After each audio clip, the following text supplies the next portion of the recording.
અમદાવાદમાં પૌરાણિક રિવાજ પ્રમાણે હોલિકા દહન કરવામાં આવ્યું છે. તો અમદાવાદના થલતેજ ખાતે હોલિકા દહન થયું છે. પૌરાણિક રીતે રિવાજ પ્રમાણે હોળીનું દહન કરવામાં આવ્યું છે. તો હોળીના તહેવાર નિમિત્તે પૌરાણિક હોળી પૂજન થયું છે. થલતેજ વિસ્તારમાં ભવ્ય હોલિકા દહનનું આયોજન કરાયું. મોટી સંખ્યામાં દર્શનાર્થીઓ આવ્યા અને તેમને હોલિકા માતાના દર્શન કર્યા છે.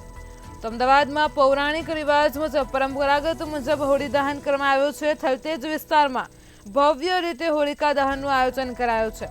આપ ટીવી સ્ક્રીન પર દ્રશ્યો જોઈ શકો છો. મોટી સંખ્યામાં દર્શનાર્થીઓ પણ દર્શનાર્થે પહોંચ્યા હતા. હોળીના તહેવાર નિમિત્તે પૌરાણિક હોળી પૂજન થયું. અમદાવાદના થલતેજ વિસ્તારમાં ભવ્ય હોલિકા દહન કરવામાં આવ્યું છે.